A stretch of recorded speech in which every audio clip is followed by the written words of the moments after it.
There's no official rule on where to hook up, at least that's what our male lead believes. Clubs? Too risky, too loud, and frankly, too questionable in hygiene. But that's not really his concern right now. Nope, his real problem? He got rejected, again. Kim Yeo-hee shut him down for what has to be the 1000th time. At this point, he's half convinced she has a pre-recorded message ready. No. Still no. Never. Move on. Did he? Of course not. He even offered to take back what he said, but she didn't want that either. Ouch. And yet, those beautiful blue eyes of hers, still worth the heartbreak. While all of this is swirling in his mind, he's also busy doing something, well, rather intimate. Multitasking at its finest. For 3 years, he's been on this relentless, some might say delusional journey to win Yeo-hee's heart. Confessing doesn't work. Being nice doesn't work. Begging? Also a hard no. He's starting to lose it. Is this what being in love is like? That deep, unshakable, utterly irrational need to be with someone who just isn't into you. It's honestly fascinating. Even when he spends time with other women, all he thinks about is Yeo-hee. Case in point, the young lady he's with right now. She already knows the drill. He asks her to look down, avoid his gaze. No need to remind her, this isn't her first rodeo with Mr. Lovesick. She's well aware of what's going on in his mind and, honestly, she finds it tragic. This guy? Hopeless. Pathetic, even. But she humors him. Maybe out of pity, maybe just for the entertainment value. After all, he only spends time with her because her eyes resemble Yeo-hee's. He has it down to a science. If he squints hard enough, if the lighting is just right, he can pretend. But let's be real, everyone in the room knows who he truly wants. And yet, despite his obsession, he's too scared to push too hard. Too scared she'll vanish completely. So instead, he sticks to his strategy, endless daydreams, a few poor life choices, and a whole lot of denial. Back in his naive high school days, he had what he thought was a brilliant idea: steal a kiss from Kim Yeo-hee. Spoiler alert, it was not a brilliant idea. The universe wasted no time letting him know, because in the very next second, he got the slap of his life. Not a little tap, no, this was the kind of slap that echoes through generations. His grandchildren will probably feel it. From that moment on, life becomes a personal hell. The next day, he finds himself standing outside her door, lost in thought. Why did she cry like the world was ending? It was just a kiss, right? Then again, maybe she felt violated. Okay, probably felt violated. He knocks, and when she steps out, she looks, yikes, really sad. He panics. Grabs her arm. Their eyes lock. And that's when he sees them, tears. Still there. Still fresh. At the sight of them, his knees buckle like a tragic drama lead. Boom. He's on the ground, forehead practically touching the pavement. Apologizing. Begging. Swearing on his future, his pride, and probably his Wi-Fi connection that he'll never do it again, at least, not without permission. That moment? Rock bottom. The official lowest of the low. He doesn't want to relive it, ever. Fast forward to now. He turns to the woman lying next to him and asks what women actually like. She lays it out simple: be nice, give them attention, answer calls, make them a priority. Easy, right? He nods. Says he's already doing all that. So what's the problem? She doesn't even hesitate, tells him straight up there's no hope. If he's truly been doing all that and still getting nowhere, then it's obvious. His dream girl just doesn't like him. Period. He sighs, long, deep, and full of the kind of exhaustion that only a man hopelessly in love with a woman who wants nothing to do with him can understand. The location's changed. Our guy, Jay Guyam, is now at a club, because apparently, heartbreak and bad decisions pair well with loud music and overpriced drinks. Across from him, the blue-eyed lady, his usual not Yeo-hee companion, looks fed up. She tells him to stop calling her. It's annoying, also, talking about Kim Yeo-hee every single time they meet. Super weird. Like, impressively weird. Jae-gyum, ever the master of deflection, points out that she's the one who always picks up and shows up whenever he calls. If she really wanted him to stop, wouldn't she just stop? Logic, right? Wrong. She snaps. Tells him to get lost. And, oh, if he's that desperate, why doesn't he just go do it with Yeo-hee already? Or whatever. Not her problem. As the two passionately debate their questionable life choices, a young man strolls up. They both freeze, suddenly aware of how ridiculous they must look. The guy, completely unfazed, greets them with a casual hello and, for reasons unknown, decides to join in on the fun. Because nothing spices up a heated argument like an unexpected third party. The new face is Hyun-oh. Our male lead claims it's been forever since they last met. Hyun-oh doesn't seem too fazed, casually turning to the lady at the table. With that smooth, effortless charm that some guys just have, he wonders if Jae-gyum called him here to play matchmaker. The second those soft words leave his lips, the lady blushes hard. It's almost unfair, he's got this natural, seductive aura going on, and apparently, it works immediately. Meanwhile, Jae-gyum is still trying to process how they got here. He changes the subject, asking Hyun-oh about his time in America. The new guy shrugs, says it's the same as here. Nothing special. Not exactly thrilled, moving on. Hyun-oh's attention shifts back to the lady. He casually asks if she's Jae-gyum's girlfriend. At that, she freezes mid-makeup touch-up, flinches just slightly. Jae-gyum doesn't miss a beat. Nah, she's just someone he knows. She, however, decides that's the perfect moment to remind everyone that Jae-gyum already has a girl he likes. Cue the immediate frown. Seriously, why would she bring that up? As if things aren't bad enough. But she's not done. Oh no, she goes all in, talking about how he's been confessing over and over, only to get rejected every single time. Hyun-oh, now officially invested, leans in. Wait. Jae-gyum has a crush? Jae-gyum is actually serious about a girl? This is breaking news.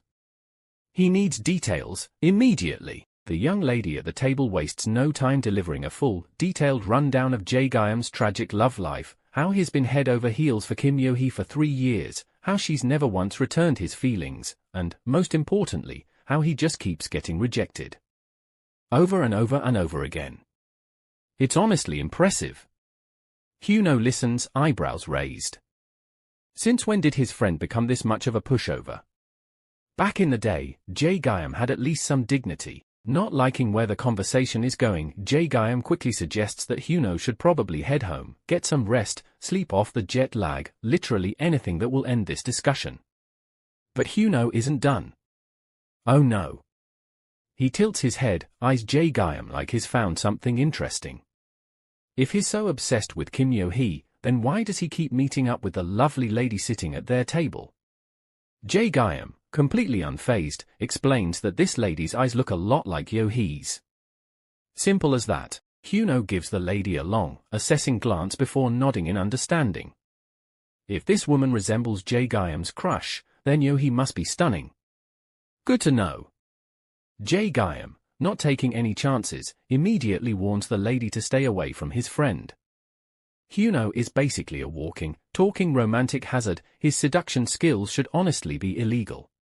It's like a superpower, but morally questionable. The lady, however, isn't thrilled about Jae-gyum ruining her vibe. She was enjoying just looking at Hyun-oh, thank you very much. Still, Hyun-oh remains laser-focused. He wants details. Why is Jae-gyum here, at a club, instead of spending time with the woman he supposedly loves? That question hits deep. Jae-gyum sighs, slumps forward, the weight of rejection pressing down on him like a personal storm cloud. He's sad. His dream girl just won't give in. With a completely unreadable expression, Hyun-oh calmly asks why. What's stopping her? Jae-gyum, sounding more defeated than ever, admits he's come to one painful conclusion: she just doesn't like him. He doesn't know if that's really true, but at this point, what other explanation makes sense? Hyun-oh takes a slow sip of his drink, his mind turning. This whole situation is interesting. The fact that this girl doesn't like Jae-gyum? A mystery. One that suddenly has his full attention. He leans back in his seat, gaze thoughtful. Kim Yeo-hee, now that's a rare kind of woman. Kim Yeo-hee's lookalike, never one to keep juicy details to herself, casually blurts out that Jae-gyum's so-called dream girl is actually his housekeeper's daughter. Jae-gyum immediately tries to shut her up, his embarrassment practically radiating off him, but it's too late. The information is out there, floating in the club's questionable air. Hyun-oh, hearing this, looks genuinely baffled. Pathetic. That's the only word that comes to mind. How did things even end up like this? Jae-gyum, clearly exhausted, sighs in frustration. He's tried everything, being nice, confessing, waiting, hoping, nothing works. Yeo-hee just won't give in. And yet, despite it all, he still thinks she's special. Different. A gem. Something rare and untouchable, like a mythical creature. A unicorn, but somehow even more impossible. Hyun-oh gives him a long, unimpressed stare. His friend is delusional. Like, actually gone. This whole situation is getting weirder by the second, but one thing's for sure: Kim Yeo-hee's name is now stuck in his head. And with every new dramatic declaration, his curiosity grows. Then, out of nowhere, Hyun-oh drops a wild idea on the table. One that instantly sends the mood into chaos. What if he seduced Kim Yeo-hee?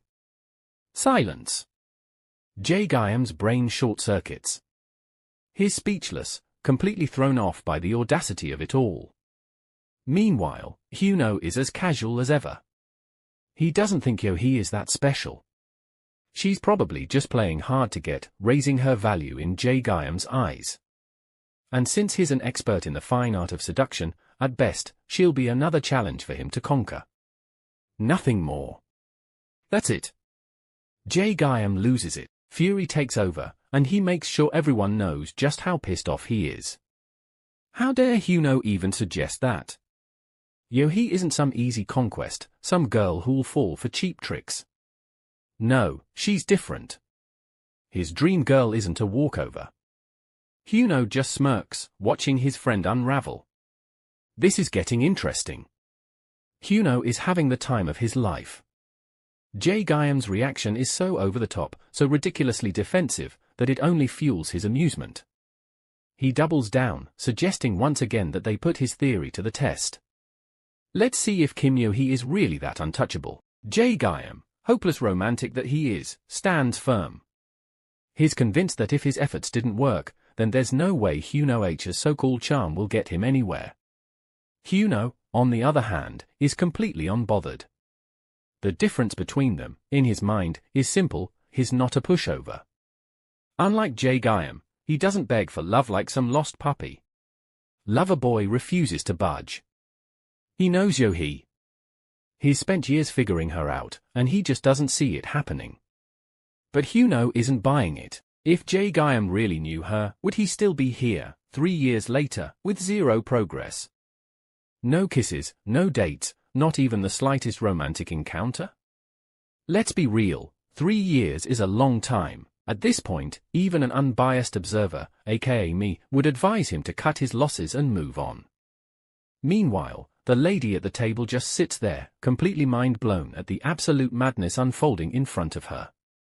These two are having this conversation, right here, in her presence. No shame. Not an ounce of self-awareness. Then, in classic Hyun-oh fashion, he takes things up a notch. He turns to the lady and suggests that she might be the reason Jae-gyum keeps failing in his mission to win over Kim Yeo-hee, and just when things can't get any wilder, he grabs her shirt and, with a quick tug, pops off a button. Jae-gyum blinks. What just happened?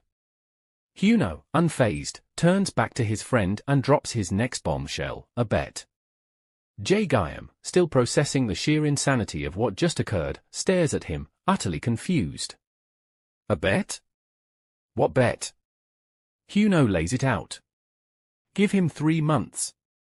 That's all he needs to get Kim Yeo-hee's button. He says it with absolute confidence, like he's predicting the weather, inevitable, unavoidable, guaranteed. For a moment, the two just stare at each other, a silent, tension-filled standoff. Jae-gyam's mind is spinning. He knows Yeo-hee. He's certain she wouldn't give in to anyone, not him, not Baek Hyun-oh, not anyone. In his heart, he believes it's not that she doesn't like him. It's not rejection. It's just that she wants to be on her own. At least, that's the conclusion he's come to. But Hyun-oh? He's ready to prove him dead wrong. Jae-gyam, eyes sharp with determination, lays down his car keys on the table. It's his new car, just 3 months old, still smelling like fresh leather and bad financial decisions. If Hyun-oh is so confident, then it's only fair he puts something of equal value on the line. Hyun-oh smirks, leaning in like this is just another casual game to him. He reassures Jae-gyam, no, he guarantees, that this challenge is nothing but a stepping stone. A formality. A battle already won before it even begins. The tension is real. On one side, there's Jae-gyam, hopeless romantic, head over heels for a girl who has turned him down so many times that even the rejection gods are getting tired.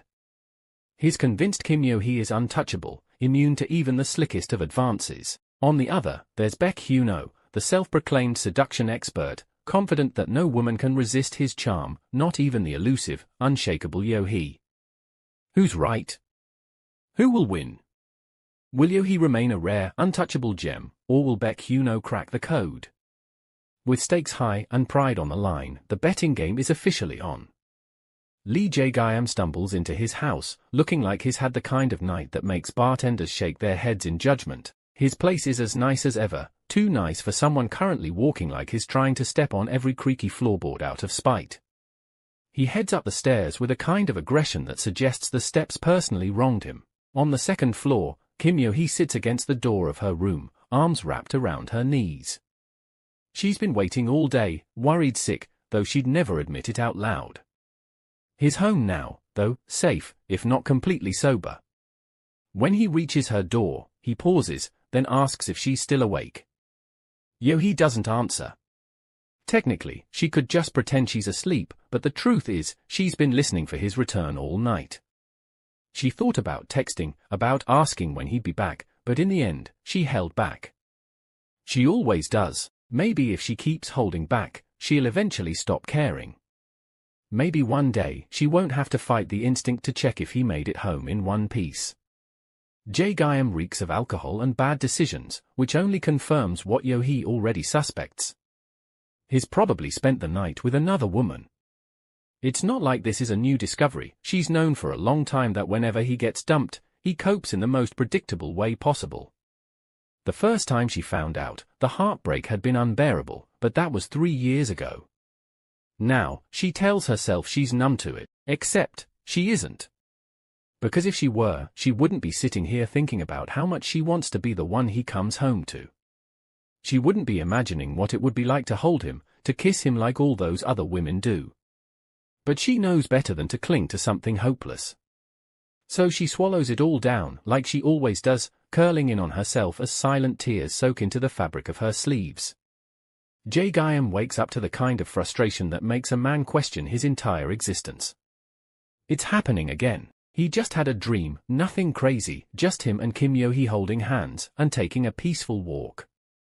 No wild fantasies, no questionable activities, yet somehow, his body has completely betrayed him first thing in the morning. Unbelievable. She has that much influence over him, and it's ruining his life. Apparently, this all started when they ran into each other last night.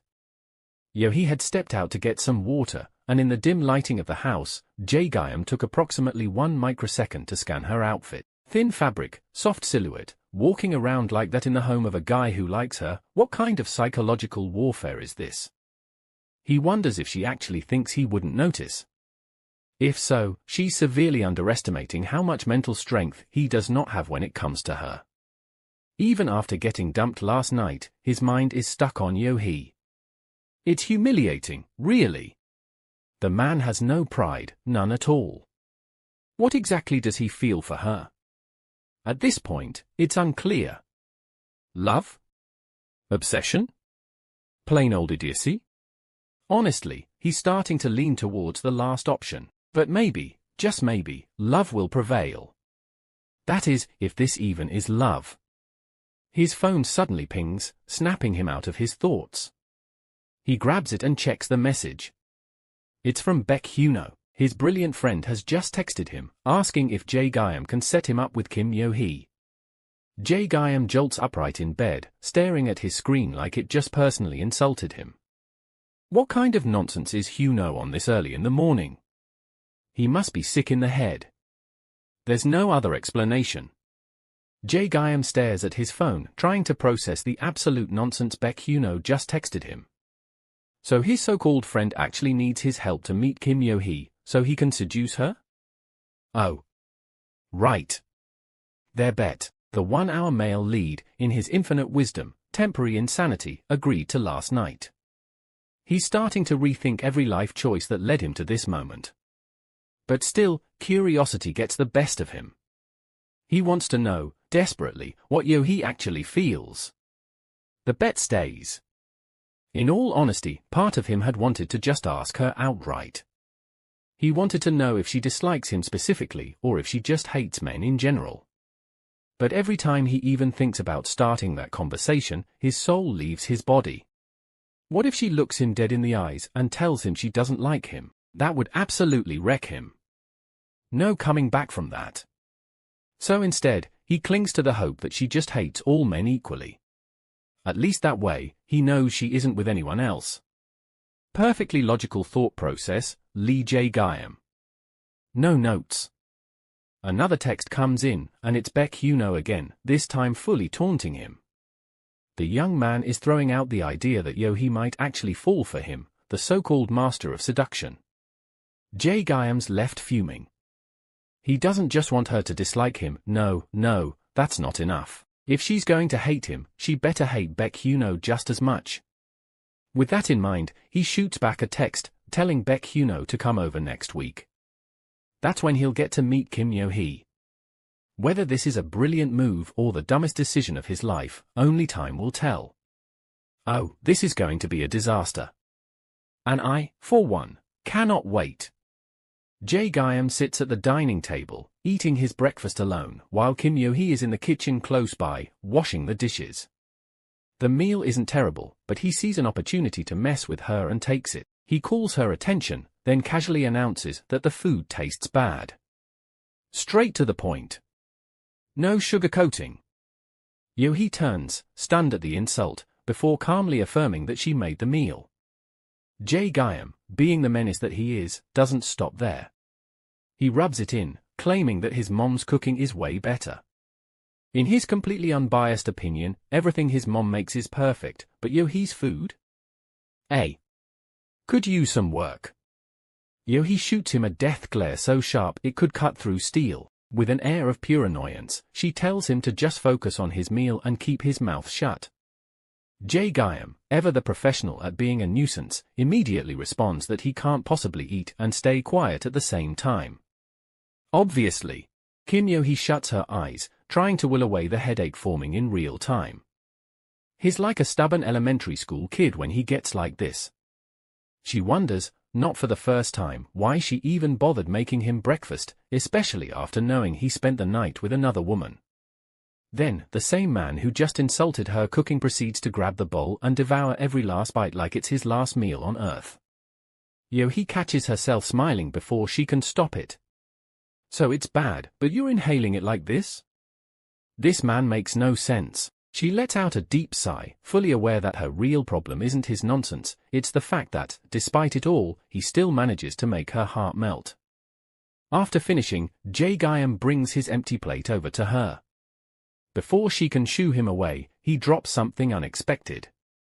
His friend is going to be staying with them for a while. Yeo-hee freezes mid-movement. What friend? Jae-gyum, in his usual casual tone, drops the bomb that his guy will be living with them for 3 months. Yeo-hee stares at him, her expression unimpressed. Then, with a completely disinterested tone, she replies that it doesn't matter. She'll be in her room on the 2nd floor anyway. It's his house, he can do whatever he wants. Our male lead insists he's only telling her because he figures she might feel uncomfortable with a stranger in the house. Kim Yeo-hee, barely sparing him a glance, remarks that it's actually his friend who should feel uncomfortable here. After all, our girl's just crashing. Jae-gyum, not knowing whether to be amused or concerned by how little she cares, suggests that she just avoids him when she can. At this rate, something tells me avoiding things is going to be impossible. Lee Jae-gyum's words echo in Kim Yeo-hee's mind as she washes the dishes. Avoid him, huh? What exactly is this friend supposed to be like? She feels like Lee Jae-gyum probably just said that without much thought, but now the idea is stuck in her head. Every time they have conversations like the one from earlier, she's reminded of her parasitic existence in this house. It gets to her, the fact that she even takes tuition money from our male lead's parents makes her feel smaller and smaller. Speak of the devil, Jae-gyum suddenly hands her an empty plate to wash. Yeo-hee can't help but feel a tiny spark of delight. He ate everything, not a single leftover in sight. Before she can say anything, he looks at her and asks if she's ever seen him leave food that she made. They're oddly close now, standing in a way that makes her pulse uncomfortably aware of itself. Jae-gyum stares her right in the eye, and it's so him, always finding a way to shake her heart, even when she doesn't want to let him. It's frustrating. Feeling awkward, Yeo-hee quickly turns away and fixes her gaze on the dishes, trying to act unaffected. Jae-gyum watches her reaction closely. Does she really hate him that much? To avoid him at the slightest closeness? He frowns, feeling like he didn't even do anything to deserve this kind of reaction. But maybe that's just how things are. Without another word, he storms out, announcing that he'll be heading out for a while. As he steps out, Yeo-hee's thoughts trail after him. Even in a moment like this, she still finds him so damn lovable.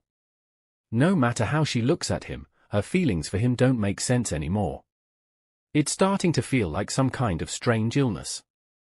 So, to sum it up, Kim Yeo-hee's got feelings for him, and he's definitely got feelings for her too. Now, the big question is, what exactly is keeping these two apart? Guess we'll find out soon enough. Rain pours relentlessly, drenching everything in sight. Kim Yeo-hee rushes outside, her slippers splashing through puddles as she makes her way to the clothesline. Lee Jae-gyum's hockey uniform is still hanging there, soaked and clinging to the line. Her stomach twists at the thought of him having to wear damp clothes for tomorrow's practice match. She knows she can't do much for him, but at the very least, she can make sure he has something dry to wear. She grabs the uniform and tugs, but it refuses to budge. Wet fabric is a lot heavier than it looks, and for a moment, she wonders if the rain has somehow fused it to the line out of pure spite. Just as she braces herself for a full-on battle with the stubborn uniform, a hand reaches out and lifts it effortlessly. Our female lead's heart jumps. She thought she was alone. Startled, our girl looks up to see a stranger standing beside her, holding an umbrella big enough to shield them both. He flashes a bright, almost too friendly smile and greets her with a casual hi, as if this is the most normal thing in the world. She squints at him, trying to place his face. Definitely not a neighbor. Probably not a serial killer, too cheerful. That only leaves one option. You're Jae-gyum's friend, aren't you? She asks, tilting her head slightly. Baek Hyun-oh doesn't answer right away. Instead, he studies her, as if piecing something together. His gaze lingers just a little too long before he finally nods, confirming his identity. So this is the famous Kim Yeo-hee, he mutters, mostly to himself. Now he understands why Jae-gyum is so attached. He hands her the uniform with an easygoing grin, not seeming the least bit bothered by the rain. She takes it, muttering a quick thanks before explaining that Lee Jae-gyum is currently in the shower. She suggests he heads inside and wait for our male lead upstairs, shifting the damp uniform in her arms. He doesn't argue, doesn't refuse, but also doesn't move. He just stands there, still holding the umbrella over both of them like they're in the middle of some dramatic K-drama scene. Our female lead gives him a look.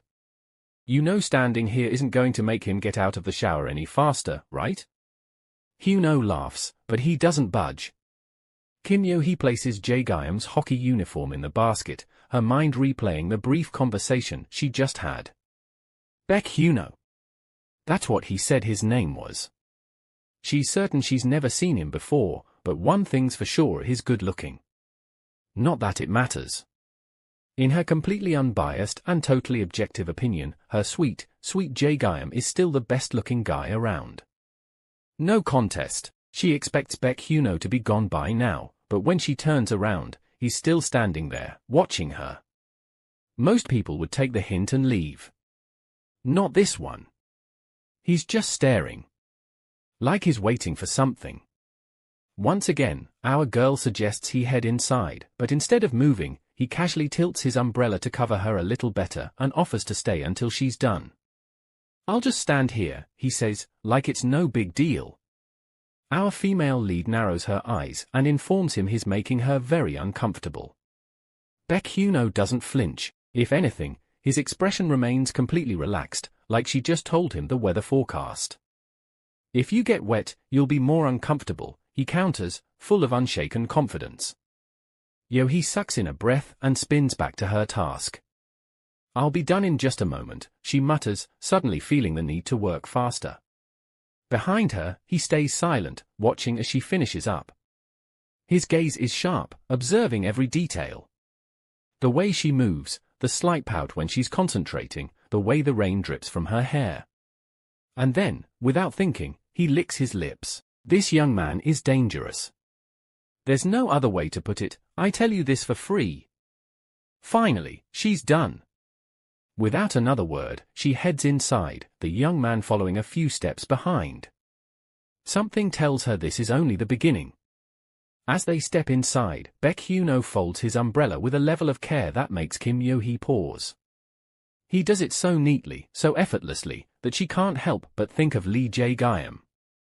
If it were our male lead, the umbrella would be half collapsed, dripping everywhere, and probably shoved into a corner with zero regrets. Just the thought of it makes her smile a little. Hyun-oh notices immediately. What's so funny, he asks, his tone light but curious. Yeo-hee lets out a small laugh. Our female lead feels like it's nothing serious. It's just that Baek Hyun-oh and Lee Jae-gyum are really different for friends. She gestures toward the perfectly folded umbrella. He's not exactly great at folding things like that. With that, she turns to leave, assuming the conversation is over. But Baek Hyun-oh isn't done. Something about being compared to Lee Jae-gyum lingers in his mind. Before she can take another step, he asks, "Can you wash something for me?" Kim Yeo-hee freezes. That was unexpected. She turns back, a bit thrown off. Ooh? Baek Hyun-oh, still as composed as ever, lifts the coat he's wearing slightly. It's wet. Kind of a problem.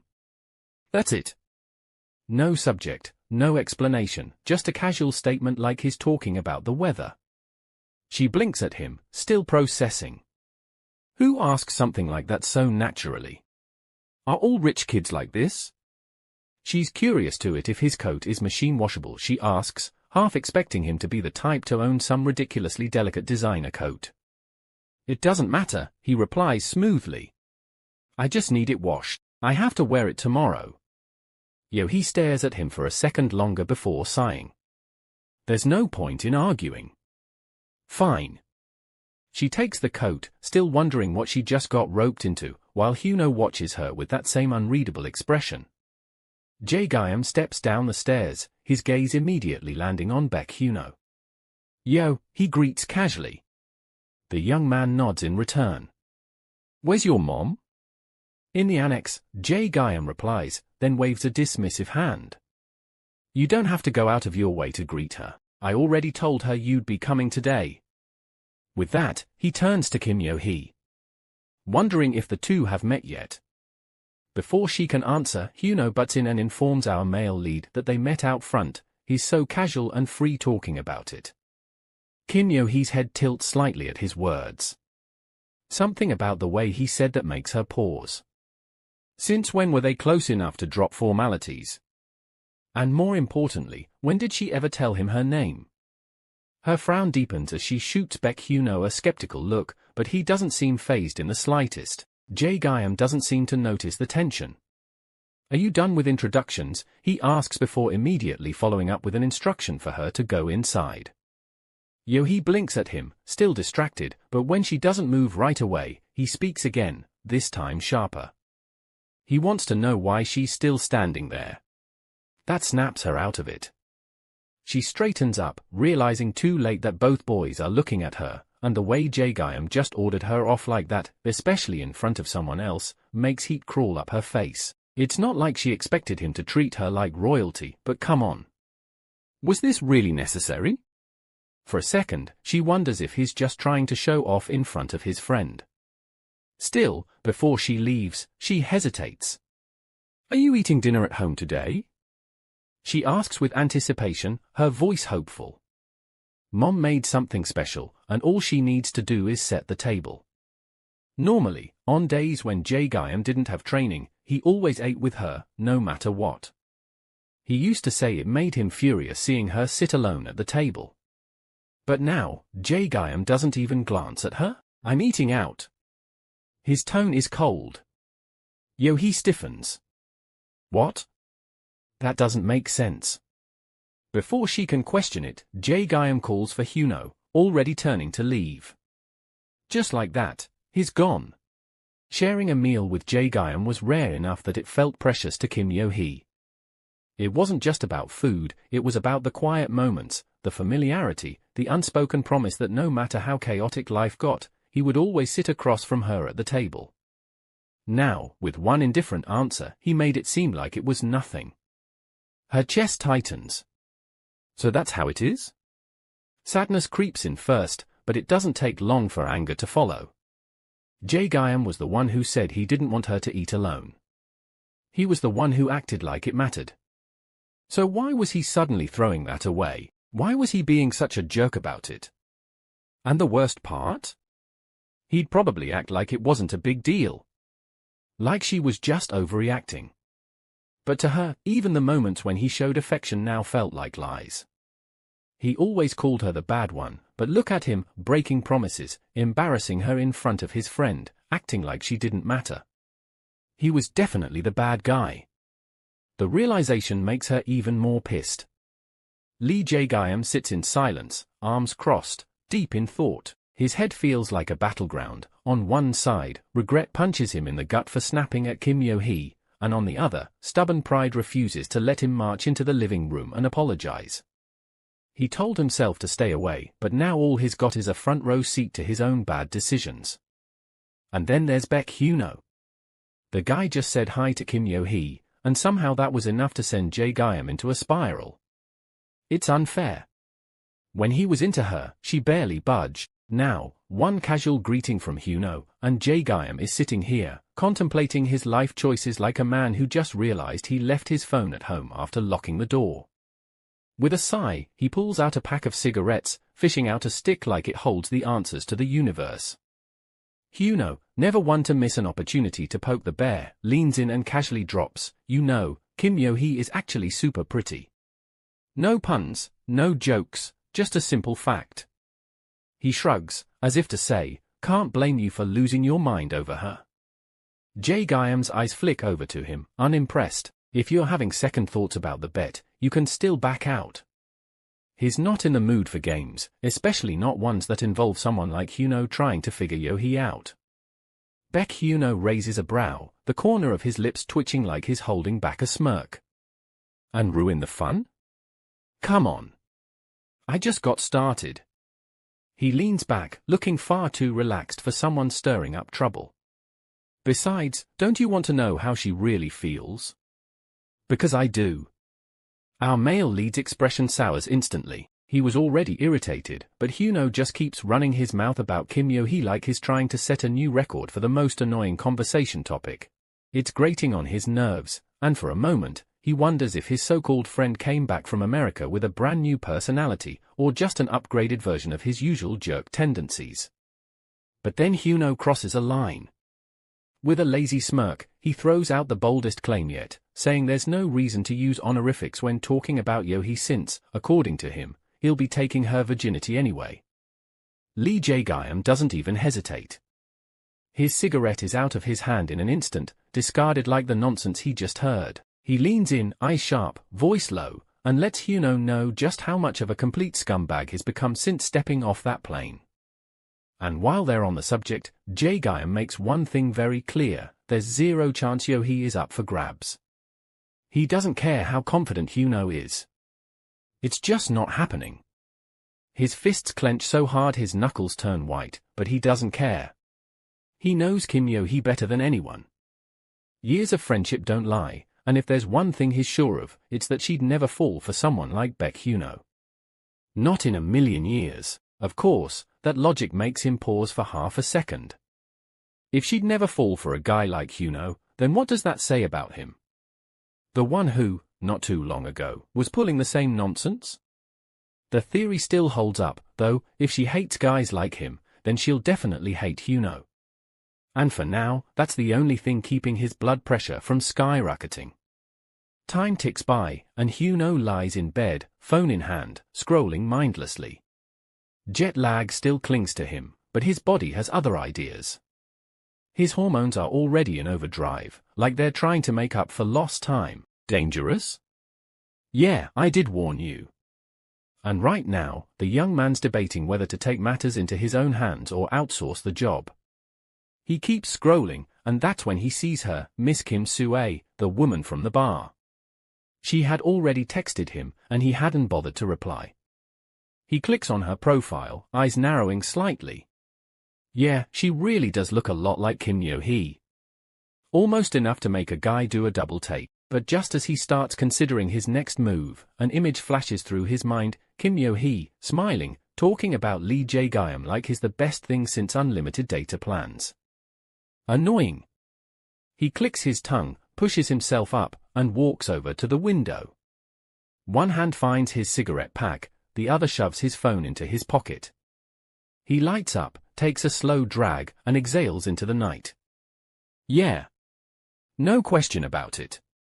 Kim Yeo-hee really is pretty. That fact was confirmed ages ago, but somehow, it hits different when he's standing here, looking out into the city, thinking about her when he should be thinking about literally anyone else. A part of him feels bad about it. Our male lead has genuinely been into her for years. But attraction doesn't come with an off switch, and honestly, he can't help it.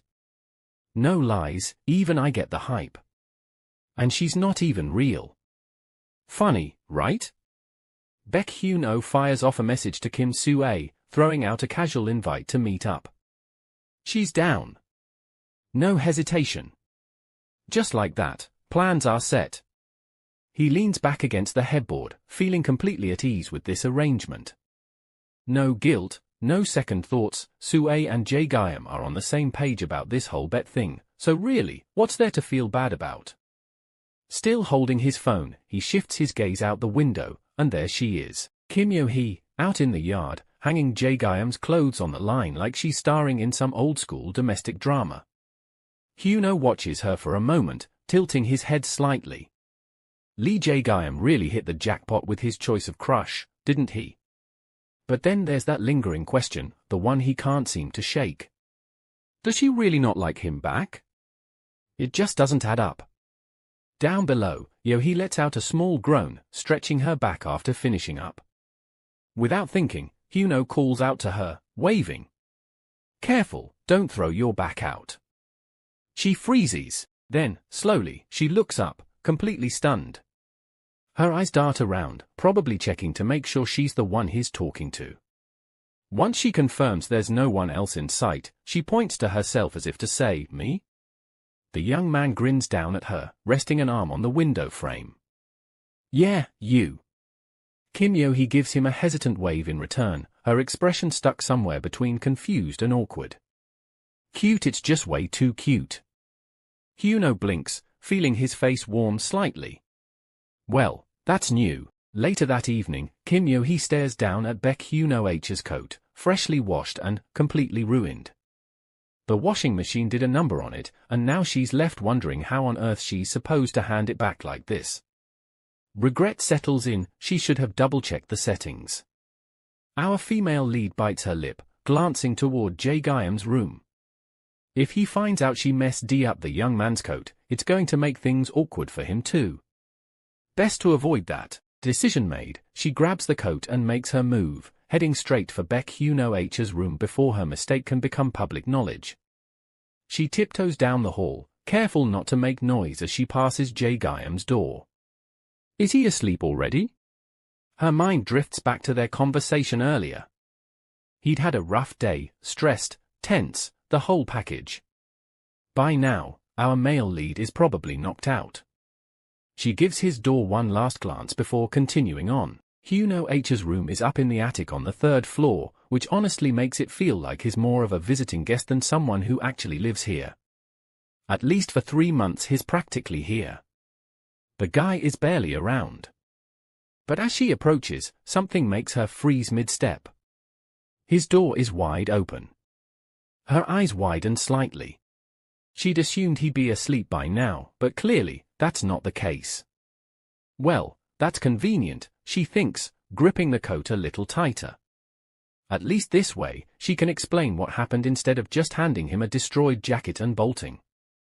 Kim Yeo-hee steps closer to the young man's room, the ruined coat clutched in her hands.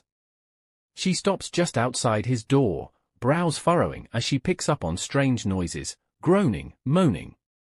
Her first thought? Is he hurt? But nothing could have prepared her for what she sees when she peeks inside. Baek Hyun-oh is very much not in distress, quite the opposite. He's currently tangled up with a woman, very intimate, very busy. Her brain short-circuits on the spot. Before she can react, Hyun-oh's voice cuts through the thick, awkward air. Don't close your eyes, he tells the woman, completely unfazed by his unexpected audience. Our female lead, unfortunately, listens. She doesn't blink. Doesn't breathe. Her soul is probably halfway out of her body by now. Just when she thinks things can't get worse, Baek Hyun-oh casually reaches out and shuts the door for her. The sheer weirdness of the moment makes her stumble back, and in her panic, she drops the coat. One misstep later, she trips over absolutely nothing and lands flat on her butt. The ruined jacket? Sprawled on the floor like it's given up on life. As if the whole disaster wasn't bad enough, Baek Hyun-oh and Kim Soo-ae finally notice her. Their heads turn in her direction. Kim Yeo-hee meets their gaze, frozen in absolute horror. Silence. Thick, suffocating, mortifying silence. Yeah. This is, without a doubt, the weirdest situation she's ever been in. A few hours before Kim Yeo-hee witnesses it, Baek Hyun-oh and Kim Sun-ae meet up, and it doesn't take long for them to link up, hook up, and start making out, passionate lip work, no hesitation.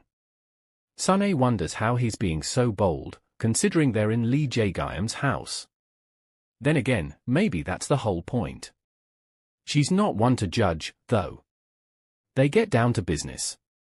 In the heat of the moment, Baek Hyun-oh suddenly remembers something. Lee Jae-gyam once said he was looking for Kim Sun-ae because she looked like Kim Yeo-hee. At the time, it sounded ridiculous. Now, mid-action, the young man wants to see for himself. He tells her to lower her gaze. She listens. He studies her face and, yep, his friend wasn't exaggerating. The resemblance isn't just close, it's almost uncanny. And then a thought sneaks in, would Kim Yeo-hee make the same expression in a moment like this? That's crazy, right? Why is he even thinking about that? His friend's crush shouldn't be on his mind, yet here he is, irritated for no reason. He pictures her innocent face, hears her soft voice, and suddenly, he's questioning himself. Is he starting to catch feelings for our female lead, his friend's crush? Now. No way. That's easy to prove. Instead of answering his own question like a normal person, he covers Kim Sun-ae's mouth and nose. Okay, dangerous move. But as he watches her struggle, realization hits him like a truck. Now, he finally gets it. He understands why our male lead is so desperate for Kim Yeo-hee. Speak of the devil, and he shall appear. Baek Hyun-oh is still lost in thought about Kim Yeo-hee when he hears a thud in front of him. He looks up, there she is, Kim Yeo-hee in the flesh. She looks completely rattled, and honestly, it's not her best look. But none of that matters anymore. He gets his answer right then and there. Yeah, the young man has completely fallen for her too. Meanwhile, back in her room, Kim Yeo-hee is still in shock. Seriously, what kind of friends does Lee Jae-gyum even keep? She liked him so much that she never cared about what he did before, which, in hindsight, says a lot about how special he is to her. But now? Now she lets out a deep sigh, staring at the ceiling like it holds the answers to her many, many questions. Baek Hyun-oh is his friend. Nothing more, nothing less. That thought should be reassuring, but it's not, especially when she can't shake the image of that girl from earlier, the one who looks almost identical to her. Like, what are the odds? Is it just a coincidence? She has no idea, and honestly, she's not sure she wants to know. She falls back onto her bed, letting her mind spiral into a deep dive of curiosity and mild existential crisis. How is it so easy for these guys? The casual touches, the kissing, the sleeping together, like, do they just wake up one day with a PhD in romance? Meanwhile, she's over here, still stuck at square one. She genuinely thought things would get easier when she turned 20, like some kind of life upgrade, but nope. The struggle is real. The only remotely romantic thing she's ever done? That one kiss with Lee Jae-gyum back in high school. Yeah, let's rewind for a moment and relive that memory. It's senior year, Pepro Day, a big deal on the school calendar. Exactly 3 months have passed since Kim Yeo-hee moved into Lee Jae-gyum's house, and today, he's on a mission. He corners her, demanding to know why she didn't give him any Pepro. She doesn't see the issue. He sure does. His eyes dart to the shopping bag in her hand. Is that for me? Nope. Our female lead informs him it's actually all the Pepro she received from other people at school. He looks beyond pissed. Without hesitation, he snatches the bag from her, and just like that, all the Pepro spills onto the ground. Drama level extreme. Now, he wants names. Who gave them to her? This guy's ready to hunt them down. But Kim Yeo-hee just stands there, baffled. Why is he so mad? He got plenty of Pepro from other girls too. She asks what he even plans to do if she tells him. Jae-gyum doesn't miss a beat. He reminds her it's only been 3 months since he confessed. If they had started dating as adults, they'd be on their way to baby number 1 by now. Absolutely zero filter. Our guy is beyond pissed, practically dying from waiting for her, and now she has the nerve to accept Pepro from other guys? Unbelievable. But Kim Yeo-hee doesn't stay silent. She barks right back, demanding to know why he's making a scene when he did the exact same thing. Jae-gyum leans in, frustration written all over his face, and yells, "It's not the same. I like you. No matter who gives me Pepro, it's just crumbs to me." That's actually kind of sweet from the lullaby. Lee Jae-gyum isn't done yet. He claims she doesn't like him back, which means accepting Pepro from another guy isn't just crumbs to that guy, it actually means something. In essence, he's telling her not to take gifts from other guys. Geez, the jealousy is off the charts. Our female lead isn't having it. She yells right back, declaring she'll take whatever she wants from whomever she wants and even date whomever she wants because, newsflash, it's none of his business. That's the final straw for Lee Jae-gyum. Frustration bubbling over, he does the only thing his hot-headed brain can come up with, he kisses her. It's deep and it came with no warning. She struggles against him, trying to speak, but it's a little difficult with his lips in the way. When she finally gets enough air, she shoves him off and, boom, lands a massive slap right across his face. For a few seconds, the world stands still. It was intense. The kiss, not the slap. Unbelievable. That's all she can think. Without another word, our girl bolts to her room, slamming the door shut behind her. Back against the door, she sinks down, curling into herself as her thoughts spiral. Our female lead thinks she likes Lee Jae-gyum. And now, she's crying. Her mother had warned her never to like him. That kiss was real, forced, but real. And if she were being honest with herself, she didn't exactly stop him right away. That's what scares her the most. Her mother's warnings echo in her mind. She told her countless times not to get involved with our male lead, not to stir up trouble. But just one kiss was all it took for all her buried feelings to come crashing down. Next year, she's supposed to go to college. She still has mountains of debt to pay off. And to make that happen, she needs to stay in Lee Jae-gyum's household, no matter what. Present day, Kim Yeo-hee sits in the living room, folding clothes, though her attention is anywhere but on the laundry. Thinking about her first kiss just makes her mood worse.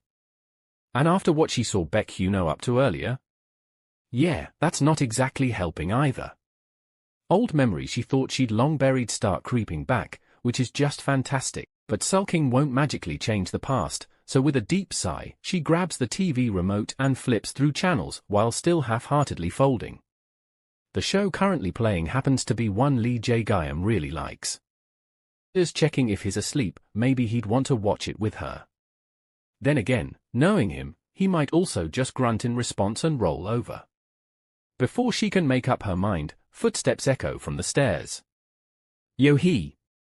She turns toward the voice, only to be met with Baek Hyun-oh, standing there like he owns the place. He gestures at his cardigan, eyebrows raised in mild exasperation, clearly expecting her to acknowledge the absolute disaster that it has become. Yeah, no, pretty sure she wasn't expecting to see him right now, and judging by the state of his outfit, she's also pretty sure she doesn't want to know what happened. Kim Yeo-hee sighs, apologizing for ruining Hyun-oh's cardigan, but she's quick to remind him that he was the one who claimed it would be fine after a wash. She stands up, offering to pay if that's what he wants. Hyun-oh scoffs, looking offended at the mere suggestion. He's not that heartless, but he still expects a solution because he planned to wear it tomorrow.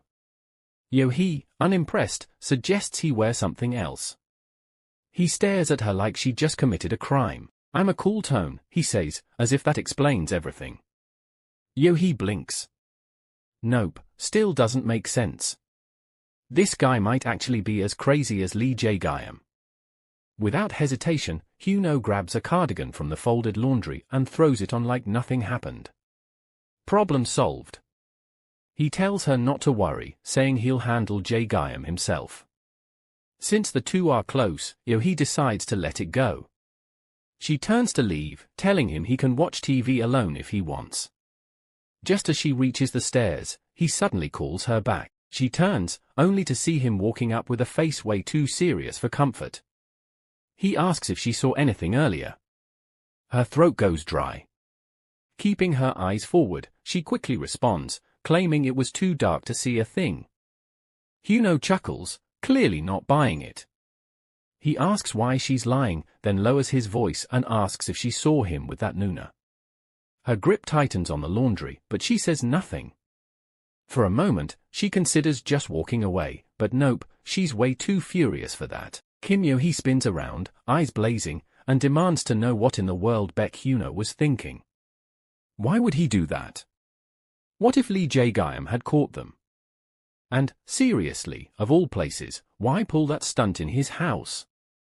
Hyun-oh, completely unbothered, just shrugs. Yeah, okay, maybe it wasn't his brightest idea, but let's be real, he's also not thrilled that she was spying on them. Yeo-hee gasps, clutching her metaphorical pearls in sheer offense. Spying? As if.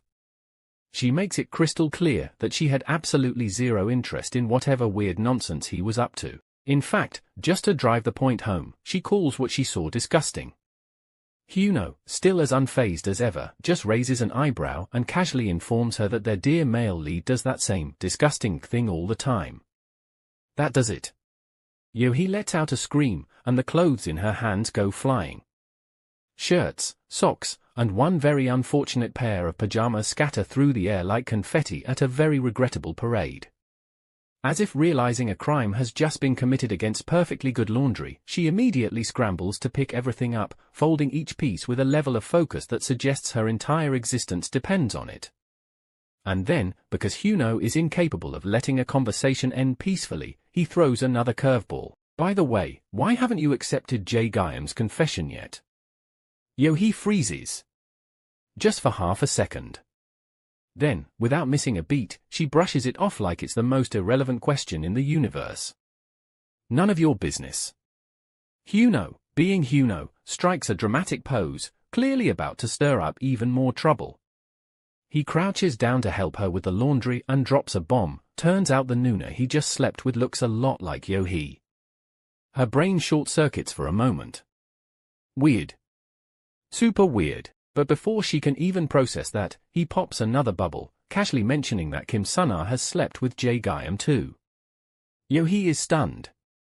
Completely floored. Hyun-oh leans in, smirking, and suggests she stop playing hard to get and just accept Jae-gyam's confession already. He wants to know just how desperate she thinks Jae-gyam has to be to act the way he does. Baek Hyun-oh knows Yeo-hee has probably already pieced together that Jae-gyam isn't exactly the picture of purity, but he's pretty sure she didn't know he was sleeping with someone who looks almost exactly like her. And what kind of friend would he be if he didn't drop that bombshell in the most dramatic way possible? So, with the kind of flair that suggests he might have missed his calling as a stage actor, he delivers the news, looking way too pleased with himself. And now? Oh, he's practically glowing with satisfaction. As far as he's concerned, he's just snuffed out whatever tiny flame of affection Yeo-hee might have still been holding onto for Jae-gyam, because, seriously, who in their right mind would still like someone after hearing that? Mission accomplished. Yeo-hee, however, has reached her limit. Without hesitation, she yanks herself free from his grip and bolts upstairs, because, yeah, she's done with this conversation. Hyun-oh, ever the picture of refined chaos, calls after her with an obnoxiously cheerful, "Good night." She stops.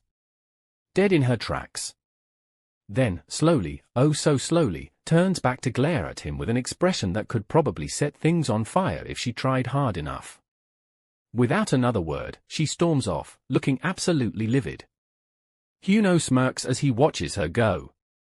That's one down. Next up? His dear friend, Jae-gyam. This man is a menace. Baek Hyun-oh strolls into his friend's room and finds Lee Jae-gyam still up, gaming like his life depends on it. Our male lead barely glances over, explaining that he couldn't sleep, so he figured he might as well game. But then, something catches his attention. He pauses, puts down the controller, and stares at Hyun-oh's outfit. "Why are you wearing my shirt?" The young man casually explains that Kim Yeo-hee ruined his cardigan while washing it, and since he has plans tomorrow, he figured he'd just borrow this one. Our male lead immediately frowns. He knows for a fact that Hyun-oh has a closet full of clothes, so why this one? He squints, suspicious. Is this how you flirt with girls now? The master of seduction, completely unfazed, just shrugs. He claims the color suits him. Jae-gyam takes a deep breath, visibly trying to keep his cool. With the last bit of patience he has left, he calmly asks, no, demands, that Hyun-oh take off the shirt. The young man sighs dramatically, calls him petty, and points out that girls share clothes all the time, so what's the big deal? Still, he strips off the shirt and tosses it aside. Watching his friend, he shakes his head, amused. With a mindset this simple, he honestly wonders how Jae-gyam plans to win over Kim Yeo-hee.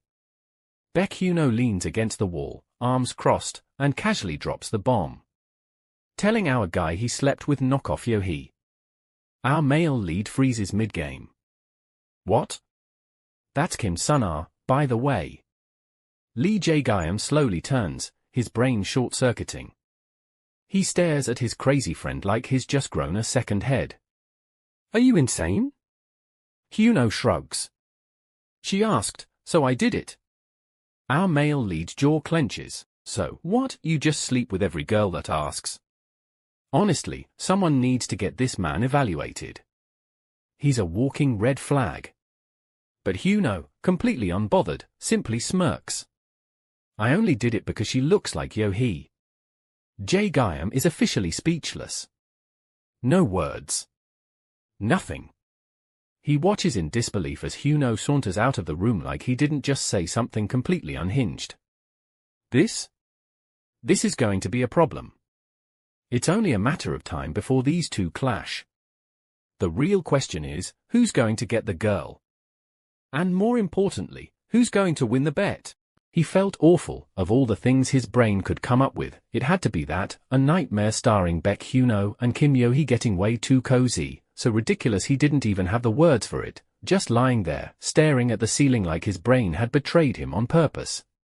The dream had been vivid, chaotic, the kind that clung to him even after waking up. Baek Hyun-oh was wearing his stolen cardigan, looking smug as ever, while Yeo-hee stood in her pajamas, and the two of them were on his bed, kissing like they owned the place. He wanted to pull them apart, scream, flip the bed, anything, but of course, in classic dream logic, he was tied up hands and feet like some low-budget action movie hostage, completely useless. All he could do was watch as his pride withered in slow motion. Honestly, if his subconscious had a sense of humor, it was messed up beyond repair. In the dream, everything was a chaotic mess from the start. Yeo-hee had looked nervous, flustered even, throwing out weak protests like she knew something was off, like she was worried Jae-gyum might walk in at any second, which, to be fair, would have been the absolute worst timing in human history. But Dream Baek Hyun-oh didn't seem to care, brushing off the warning like it was background noise, all while acting like this was some slow-burn fantasy finally coming true. And just when it seemed like things couldn't get any more unhinged, she snapped, trying to shove him off with a yell that echoed loud enough to jolt Dream Jae-gyum's heart in real life. Of course, Baek Hyun-oh in this nightmare wasn't helping, throwing in the kind of dramatic line that would fit perfectly in a cringe drama scene, like this was his moment to shine. The whole thing was spiraling fast, like a fever dream with zero breaks, and Jae-gyum could only lie there, tied up, helpless, watching it all unravel like some twisted rom-com directed by his deepest insecurities. Watching the girl he liked wrapped up in someone else's arms was nothing short of a horror show, and Dream Jae-gyum was stuck front row with no exit. He kept hoping Yeo-hee would push Baek Hyun-oh away, say no, draw a line, any line, but she didn't, and that silence felt louder than any scream. It was a nightmare, sure, but even for a nightmare, this was pushing it. His thoughts spiraled, swinging from disbelief to frustration like a broken pendulum. He wanted to look away, to wake up, to hit some kind of emotional emergency stop button, but nothing happened, just more of the same, and at some point, he gave up. Fine. Let the dream run wild. Let it crash and burn. If his subconscious wanted to torture him, it could at least do it quickly. The scene continued, complete with dramatic whispers and promises that made Jae-gyum want to launch himself into the nearest wall. Even Dream Hyun-oh was out here making sleazy plans like they were starring in some trashy secret romance plot. And through it all, Jae-gyum just lay there, mentally flipping a table while the worst movie of his life played on repeat. He woke up feeling like he'd been run over emotionally, dragging himself out of bed and down the hallway like a zombie with unfinished business. His head was pounding, but not from sleep, it was the dream, still clinging to him like bad cologne. Just thinking about it made his stomach churn. The anger bubbled up fast. Baek Hyun-oh. That smug, cardigan-stealing menace. For a second, Jae-gyum genuinely considered murder, then maybe a dramatic exit off the planet right after. He told himself Yeo-hee wasn't to blame, that she didn't deserve his anger, that the smart thing would be to let her go, leave her out of his mental spiral, but his brain had other plans.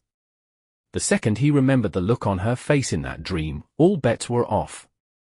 Suddenly, she wasn't so innocent. How could she let that happen, even in a dream? How could she look at Baek Hyun-oh like that and not push him away? It didn't matter that it wasn't real, his heart had felt it, and now it refused to shut up about it. He pounded on her door like it owed him money, the noise echoing through the quiet hallway. She eventually opened up, still blinking sleep from her eyes, clearly not expecting to be ambushed at whatever hour this was. Her expression asked 100 questions, but he couldn't bring himself to answer even one. His mind was too busy spinning with thoughts he couldn't say out loud.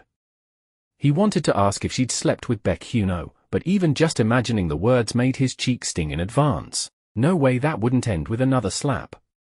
Then his brain latched onto something else, the cardigan. That cursed cardigan she gave away without asking. The same one Baek Hyun wore in his dream like some smug fashion thief. It wasn't just a piece of clothing anymore. It was a symbol of everything that had gone wrong, everything that made his head feel like it was going to explode. He asked if she had given Baek Hyun-oh his cardigan, feeling a knot of frustration twist in his stomach. She responded, claiming she hadn't given it to him, just that he asked to borrow it for a bit. His irritation grew. How could she just let him take it without asking? Was it even her right to decide? He snapped, telling her she should have asked for his permission first. She tried to explain it was Baek Hyun-oh's request, but he wasn't having it. He cut her off, telling her not to mess with his things again. It made him uncomfortable. Baek Hyun stepped in, trying to calm the situation, mentioning how he was surprised by the noise and forgot to ask Jae first. Jae was confused, thinking back to what Yeo-hee had said. Baek Hyun apologized to her, but she waved it off, saying it was fine. Jae tried to speak, but Yeo-hee shot him an angry look and walked off. Jae fumed, feeling like Baek Hyun was trying to create distance between him and Yeo-hee. He confronted Baek Hyun, questioning why he didn't tell him directly about borrowing the cardigan and accusing him of trying to manipulate the situation. Baek Hyun brushed it off, suggesting Jae should work harder to win, implying he wasn't doing enough to keep Yeo-hee from getting upset. Jae couldn't shake the feeling that something was off with Baek Hyun, especially after hearing about him and Swa Nuna. He wondered if Baek Hyun had something going on with Yeo-hee. Baek Hyun, with a mischievous grin, teased that it wouldn't be fun if he told Jae everything up front. Baek Hyun-oh wore that infuriating smirk, the kind that practically screamed "I know something you don't." Then, without offering a shred of explanation, he spun on his heel like a drama villain with better hair and announced he was heading out. Jae just stood there, blinking, his brain lagging a few seconds behind, still trying to make sense of that vague, cryptic nonsense. What a friendship, he thought, so strong, so unshakable, built entirely on sarcasm and spite. But that wasn't even what annoyed him the most. It was that look, that smug, unbothered confidence, like Hyun-oh had already won whatever game they were playing, even if Jae wasn't entirely sure what the rules were. As Hyun-oh disappeared from view, Jae clenched his fists and stewed in silence, the weight of the moment settling in. This was my fault, he admitted. I should have known better than to start a game with a guy like him. The warning signs had been there all along. Smug grin, mysterious attitude, a flair for dramatics. It was like betting against a magician and then acting surprised when your pride vanished. Her manager let her know the vanilla powder was coming that afternoon and waited for Yeo-hee's nod before heading out.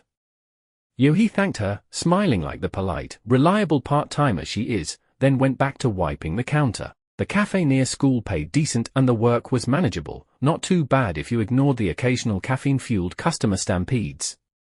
Today wasn't one of those days though. Today was slow, almost suspiciously quiet, like the universe was giving her a break or setting her up for something later. It was the first time Jae had actually gotten mad. Yeo-hee sat there, frowning, wondering why he'd blown up without even hearing her out. Sure, maybe Baek Hyun had conveniently forgotten her to mention a few things, but still, wasn't Jae being a bit dramatic? Her phone buzzed and she sighed, already knowing who it was, and yep, a flood of messages from Lee Jae lit up her screen. He apologized, called himself careless, admitted he was being ridiculous, something about being a nut, which, honestly, sounded about right. Then came the desperate follow-ups. Don't ignore me, at least reply. You're making these, is disappear, whatever that meant. The guy was spiraling in real time. She stared at the screen, half annoyed, half softening, thinking seriously, why did she fall for someone like him? He was exhausting, she hated how annoying he could be, and yet, bam, he sends one heartfelt message and her heart did that stupid flutter thing again. She started typing a reply, something like "don't do that ever again," but paused. No, that wasn't it, he didn't even try to listen, not once. So instead of hitting send, she hit block. A customer called out with a polite "excuse me, could I make an order, please?" and Yeo-hee snapped to attention with a cheerful, yes, I'll take your order, even though inside, she was already regretting every life choice that led her to say she was free. Then it was war, people just kept coming, one after another, like a caffeine-fueled stampede. She thought to herself that next time, she'd zip it and never admit it was a slow day ever again. By the time she stepped outside the cafe, she sighed and muttered internally how tired she was, swearing off even casually mentioning things were quiet. Her phone buzzed and her heart sank a little. Lee Jae-gyum again? She'd blocked him. How was he still getting through? But when she checked, it was actually from Baek Hyun. Well, Hyun-oh, technically. He texted to say he was sorry and felt like he made things harder between her and Jae-gyum. She stared at the message, not really feeling like replying, but since he was Jae-gyum's friend, she figured ghosting him would be a bit too cold, so she wrote back, "No, it's okay. Don't worry about it." A moment later he replied, saying he'd buy her a meal next time. She blinked at the screen, tilted her head a little and thought, I guess that's an okay reply? He called out, breathless like he had just sprinted across town. She walked past him, but he wasn't giving up, saying sorry, admitting it was his fault. She rolled her eyes, telling him to get out of the way. He stood there, apologizing, even offering to let her hit him. She slapped him hard enough for him to wince, then he asked if she was less mad, suggesting she could hit him again if she wasn't. She shot him a glare, warning him not to do it again or next time, it wouldn't be just a slap. He smiled sheepishly, but she was still furious. He didn't even give her a chance to explain, just made everything worse. He pulled her into a hug, and she immediately tried to push him away, irritated and shocked. She couldn't believe this was happening in the middle of the street. He begged for just 1 minute, but she was more focused on the people around them. He insisted again, asking for just a minute. She thought it wasn't really about the time. If they stayed, she'd probably give him 5 or even 10 minutes. Then he said he'd waited 3 years for this, acting as if it was some grand gesture. She couldn't help but remind him of his past actions. She couldn't help but wonder why he was so serious and sarcastically commented on it. He muttered to himself, realizing he couldn't walk like that and needed to sit. She gave him a disgusted look, calling him a perv. He shrugged it off, admitting he couldn't help himself. She almost laughed, finding even that side of him strangely cute. Her annoyance quickly returned as she wondered when he'd finally stop acting like this. He mentioned it might take a little while, and in a mix of sarcasm and amusement, she asked if she should sing the national anthem. His confused "hey" was followed by her starting the song. He panicked, begging her to stop, realizing it was only making the situation worse. She wondered if there'd ever be a day when she and Jae-gyum could get closer. What if she could be with him like he was with other girls? It was just how things worked when you liked someone. First, you wanted to touch them, then kiss them, and after that, well, you kind of just wanted to take it to the next level. And it was the same for her. She was tired of this one-sided love and wished it would just end already. Jae-gyum reminded her about the game next Friday. It was against Hansel. She asked if that was the team they lost to last time, and he confirmed it with a nod, tossing in a jab that they only lost because she bailed, claiming she was tired. He thought back to that day, the memory still painfully fresh. That match went down as Korea University's most embarrassing defeat, and thanks to it, he got to experience just how brutal Coach Jim could be when he was in full angry drill sergeant mode. She remembered the real reason she missed the game. Her period had started out of nowhere, and she just couldn't bring herself to say that was why. Instead, she rolled her eyes and asked why he was still going on about it. He fired back that if she didn't want to hear about it, she'd better show up this time. They'd been practicing like maniacs and were totally set to crush it, no doubts, just pure confidence. She raised an eyebrow, wondering how he could be so sure when they hadn't even played them yet. He insisted they were going to win no matter what and told her all she had to do was show up and clap. She watched him with a small smile, thinking that when Jae-gyum really set his mind to something, he went all in, like a stubborn dog that wouldn't let go until he got what he wanted. That kind of tenacity, especially when it was aimed in her direction, was something she couldn't help but fall for. She just wanted to like him freely, without holding back or second-guessing everything. As they stood up and started walking, that thought stayed with her, lingering like a secret wish she was too shy to say out loud. Jae-gyum brought up how the coach had completely gone off on the new guy just for not greeting people properly, and honestly, it had been kind of satisfying to watch. Coach always had it out for rookies like that, ones who didn't know the unspoken rules. Of course, things were strict around here, no surprises there. Yeo-hee listened, half smiling at his rant, while thinking to herself that somehow, the walk home felt shorter than usual. Maybe it was the conversation, maybe it was just him, but a small part of her wished they could have stretched the time out just a bit more. They came to a sudden stop when they spotted Baek Hyun awkwardly trying to hide his cigarette like a teenager getting caught by his mom. Jae-gyum asked what he was up to, and Baek Hyun casually tossed out that he was just waiting. Yeah, right. Jae-gyum wasn't buying it. He could tell right away the guy had been lingering around for Kim Yeo-hee. With a smug little grin, he wrapped an arm around her and pulled her closer, making some excuse about it being chilly. Baek Hyun, clearly not in the mood for games, flicked his cigarette to the ground and walked off without another word. Jae-gyum, watching him go, felt a wave of satisfaction hit him. Yep, that moment was pure gold. She found herself thinking more and more about Lee Jae-gyum these days, especially in her dreams. No matter how hard she tried, moving on seemed impossible at this rate. Maybe it was her own fault for saying what she did, or maybe it was the dream from the night before, the one where logic completely flew out the window and instinct took the wheel. She couldn't even figure out what set it off. Maybe it was how easily he kissed and hugged her in that dream, like it was the most natural thing in the world. Every night, the same thought circled her mind, replaying scenarios of just the two of them together. It was getting ridiculous. What on earth was wrong with her brain? That was literally all she could think about. She sighed, half amused and half exasperated. Was this just how people lived? Dealing with this chaotic, tangled mess of feelings like it was normal? She thought to herself that she felt oddly good, so this was what it felt like. No wonder Jae-gyum kept asking for it just once. The thought yanked her out of her little daydream and she sat up straight, flustered. What was she even thinking? It was driving her nuts. She must have really lost it at this point. Was this how it was for everyone with a long-term crush? All that pent-up feeling turning into full-blown imagination? Did he even have the slightest clue about the kind of scenes she'd just played out in her head with him? She groaned internally. Seriously, her brain needed a timeout. She got a text from Lee Jae-gyum asking if she'd really skip out and warning her that if she didn't show, he'd curse her for life.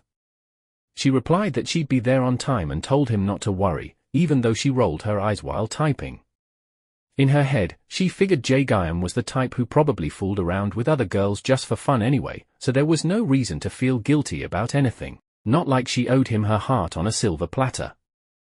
A moment later, he sent back a simple message telling her to take care, and for some reason, even that made her chest tighten a little.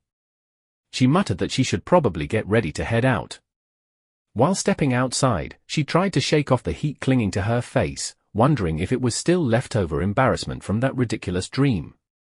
Jae-gyum's game started at 2 p.m. and the subway would take about an hour, so if she left now, the timing would be perfect.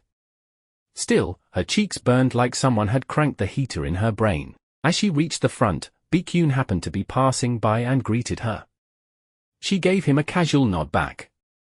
He asked if she was heading out and mentioned it was raining. She thanked him for the heads up, saying she needed to grab an umbrella. He just shrugged and casually reached out to touch her cheek, pointing out how red it was. She thought to herself that the stadium was colder than she expected, and started scanning the field for Jae-gyum, remembering he wore jersey number 15. When she finally spotted him, something felt off. He looked off. Was he feeling sick or something? Just then, Baek Hyun appeared beside her, gently placing a jacket over her shoulders and leaning in close enough to whisper. Her face went pale, not from the cold this time, and before she could say anything, he added that he was just whispering so she could hear him better. Smooth. She stammered out a response, but he was already asking which drink she wanted. She answered Pocari, but he leaned in again, pretending not to hear. Classic Baek Hyun move.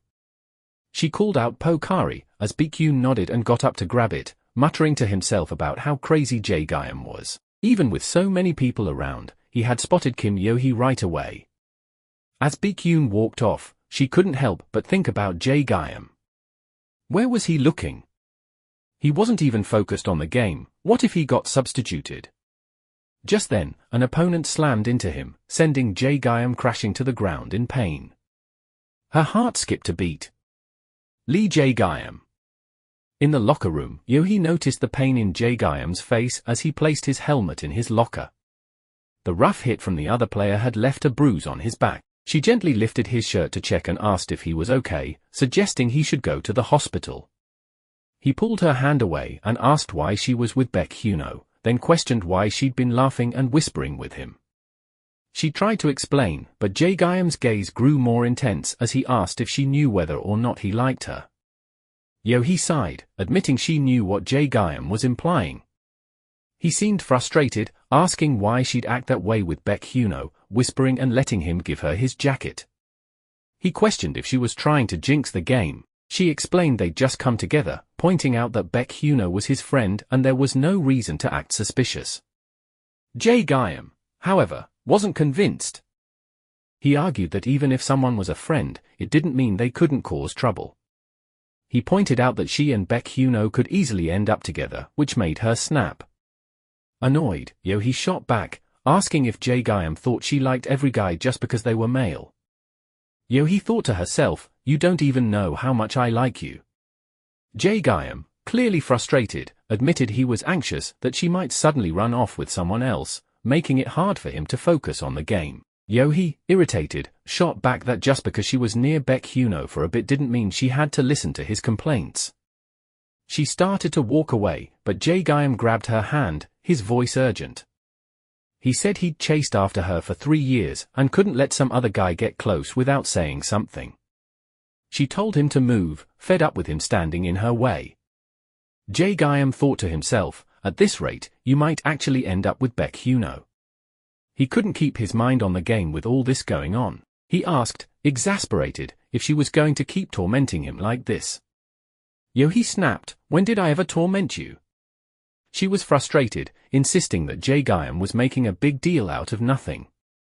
Jae-gyeom shot back, clearly still worked up, pointing out how she and Baek Hyun-oh had acted in front of him. "How is that nothing?" She responded, exasperated, "What did I even do with Baek Hyun-oh for you to act like this? We just talked, that's all." Jae-gyeom's face grew serious. He asked, "Who am I?" Before pushing her against the locker. His thoughts raced, "You keep pulling away from me, so what choice do I have but to chase after you like a crazy dog? There's no way in hell I'm letting Baek Hyun-oh take you from me." He moved closer, his voice low. "What else could I be? Just some idiot who's been in love with you for 3 years." And before she could say anything, he kissed her. She pushed him away, visibly shocked. "You're crazy, what's wrong with you?" Jae-gyeom, frustrated, muttered, "This is insane, seriously. Try liking someone like you for 3 years, see if you don't lose your mind." Before she could respond, he kissed her again. This time, she kissed him back. He gently pressed his leg between her thighs, and they kissed with growing intensity. Lee Jae-gyeom. She thought, "I just wanted to forget about all my complicated family issues and hold him like I did in my dreams. If I hold on to him like this, things might change between us. It could get all messed up, but I don't care. I like him too much." Then a loud bang interrupted their moment. Baek Hyun-oh walked in.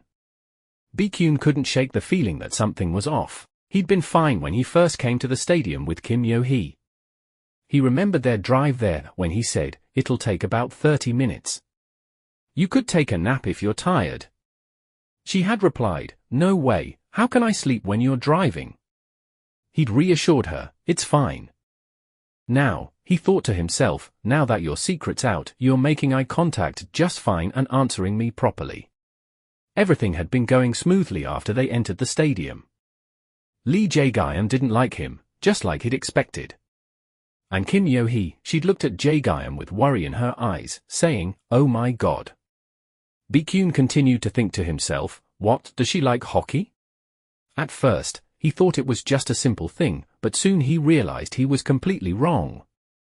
He remembered when she said he shouldn't get hurt. Seriously. He couldn't believe it. Don't tell me I've been so dumb I didn't see something this obvious. He thought to himself, no matter how close they are, it's never easy to reveal one's weakness. At first, he'd thought it was fortunate that he and Kim Yeo-hee shared a secret. But now, it just felt off. I don't even have to ask why Yeo-hee is pushing Lee Jae-gyum away, I already know. Lee Jae-gyum, the son of a wealthy family, and Kim Yeo-hee, the daughter of their housekeeper. It might work in a drama, but in real life, it seemed like an impossible match. On top of that, Kim Yeo-hee's family relied on Lee Jae-gyum's for a job and tuition support. That was why she kept pushing him away. But if Kim Yeo-hee's mother were to leave the mansion, all those reasons would disappear. Maybe then she'd accept Lee Jae-gyum's feelings. But could that really happen? Because if it did, Baek Hyun thought he wouldn't get the chance to be with Kim Yeo-hee. Baek Hyun overheard Lee Jae-gyum muttering to himself, "What the hell is wrong with me? I'm losing it. Damn it, try liking someone like yourself for 3 years and see if you don't go insane." Baek Hyun paused, realizing what he had just heard. He peered through the gap in the door, only to find the situation even messier than he'd imagined. This is ridiculous, he thought. It didn't seem like Kim Yeo-hee wanted it at all.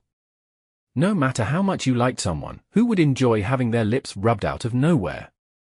Baek Hyun considered his options. Should he pretend he hadn't seen anything? Or should he step in? Ignoring it might let her get hurt, but that could make it easier for him to swoop in and win her over. Baek Hyun started walking away, thinking to himself, let's just act like I didn't see anything. Lee Jae-gyum is so reckless, Kim Yeo-hee will get fed up with him sooner or later. No need for me to interfere. But then, he saw Yeo-hee pull Jae-gyum closer. Annoyed, he kicked the door, muttering, "At least lock the door while you're at it." Lee Jae-gyum shot a glare at Baek Hyun, clearly irritated.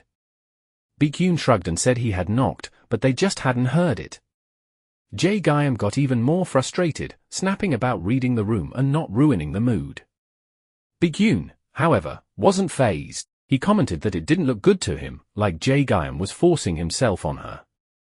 Yeo-hee rushed out, leaving Jae-gyum calling after her. Baek Hyun told him that Coach Yoon had called him back to the game, but internally, he thought about how many times he had lied to Jae-gyum for Yeo-hee. Winning her over was clearly a game worth playing, no matter what it took. Baek Hyun suggested Jae-gyum calm down since there were still 2 months left, but Jae-gyum seemed ready to ruin everything. When Jae-gyum snapped at him to leave, Baek Hyun pretended to be disappointed, offering to cheer him on, but Jae-gyum wasn't having it. Baek Hyun asked if she wasn't going to watch the rest of the game, suggesting she might as well stay until the end. Yeo-hee brushed it off, thinking to herself, how much did he see? No way. Could he have seen me trying to hold Lee Jae-gyum? Baek Hyun then offered to walk her home, but Yeo-hee insisted she would go alone. He pointed out that it was raining heavily, then teasingly asked if it was because she got caught kissing. Yeo-hee told him to pretend he hadn't seen anything. Baek Hyun smirked, asking if he should ignore the fact that she kissed Lee Jae-gyum, or the even bigger revelation, that she liked him. Baek Hyun asked why she wasn't dating Lee Jae-gyum, genuinely curious. Yeo-hee thought to herself, why not? There were too many reasons she couldn't be with him. She was poor, needed tuition help, had an embarrassing family situation, was buried in debt, and if they got caught, she'd definitely be kicked out. Out loud, she simply said, because. I'm just too pathetic, Baek Hyun replied, casually, so, you've been getting help from his family, huh? She sighed, admitting, I couldn't help but keep accepting it. Baek Hyun shrugged, Lee Jae-gyum wouldn't care about that stuff, though. And your mom is quitting soon, right? You'd be leaving too. Then you could date him, can't you? It's not that complicated. Yeo-hee thought to herself, if I really do leave this house, wouldn't it be okay then? But then she quickly shook the thought away, no, nothing's been decided yet. Not yet. She couldn't help but wonder, though, what if he changes his mind and kicks my mom out? Then I'd have to go back to living at Lee Jae-gyum's house. Baek Hyun asked, want me to help you find a place? She blinked in surprise, what? He shrugged. You're not going to your stepdad's, and you can't tell Lee Jae-gyum, right? She quickly replied, it's fine, I can handle it on my own. In her mind, though, she thought, sure, I can. The reality hit her. The only money coming into my account is from my part-time job, and that's not nearly enough to afford a place. If Mom and that guy get back together, I'll have to pack up and leave immediately. But I have nowhere to go, and I don't want to rely on Baek Hyun-oh either. Baek Hyun glanced at her quietly and said, whatever. Let me know if you need anything. Since that day, Kim Yeo-hee and her mom had been in a constant Cold War. Early yesterday morning, her mom had been crying after yet another fight with that man. Yeo-hee thought to herself, see, I knew it would happen. There was no way we were actually leaving this house. Things with Baek Hyun-oh had gotten more uncomfortable by the day. Maybe he noticed she was avoiding him, because every time they ran into each other, he'd cover his mouth and smirk. So annoying. Of all people, why did it have to be Baek Hyun-oh who caught me? Because of that, she had also been avoiding Lee Jae-gyum. It had already been 4 days. Someone knocked on the door, calling out to Yeo-hee. She immediately recognized the voice. It was Lee Jae-gyum. He was clearly in pain, asking her to help with his back. Yeo-hee could smell the alcohol on him, a sharp reminder of the night before. She was frustrated, but he seemed oblivious to how much his actions had affected her. He didn't see what the problem was, brushing it off as just a kiss. To him, it wasn't a big deal. Yeo-hee knew that if her mom heard about this, it would be a disaster. Lee Jae-gyum smelled like alcohol, but she reluctantly let him inside to talk. He stripped off his shirt, showing her the bruises on his back and claiming it hurt a lot. She reminded him not to act recklessly, but he seemed beyond caring. He plopped down on the bed, exaggerating the pain as he complained about not being able to sleep. His words were laced with sarcasm, but she couldn't help but feel a bit bad. She reached into her drawer, feeling his eyes on her as she sat on the bed with the patch in hand. He leaned in, asking if she was upset about the kiss, but she shrugged it off, not exactly thrilled. He persisted, pressing her on whether she liked it or not. She gave him a straightforward answer, not quite rejecting or welcoming it. With a playful grin, he took her hand and suggested they try again, teasing that she hadn't really made up her mind yet. She stood up, frustrated, trying to pull away as he grabbed her hand. They ended up tumbling onto the bed, him on top. He kissed her along her neck, but she pushed him away, irritated by his actions. He, however, was persistent, admitting his struggle to resist after their first kiss. Baek Hyun-oh could tell she was embarrassed and leaned his head on the steering wheel. He teased, asking if she wanted help getting things to work out between her and Lee Jae-gyum. She quickly shut that down, saying she wasn't doing this to make things go smoothly. Baek Hyun raised an eyebrow, commenting on how emotional she'd seemed, especially when she tried to hold him. She snapped back, saying it was none of his business and that it had been a mistake. With a smirk, Baek Hyun threatened to tell Lee Jae-gyum. She rolled her eyes and shot back, I bet you get called a jerk a lot. In the room, Kim Yeo-hee and Lee Jae-gyum sat on the bed, tangled in a quiet moment that felt too close, too fast. Her legs brushed against his, the air heavy with words neither of them had said yet. He hesitated, looking conflicted, then backed off slightly with a frustrated sigh, rubbing the back of his neck. She crossed her arms, flustered, trying to find the right words. He muttered something about how it was hard to think clearly when she was dressed like that, then immediately looked guilty for saying it out loud. Yeo-hee stared at him, a mix of disbelief and frustration bubbling up. The closeness, the way things escalated, it all felt unfair. Even if she liked Jae-gyum, this wasn't how she wanted things to go.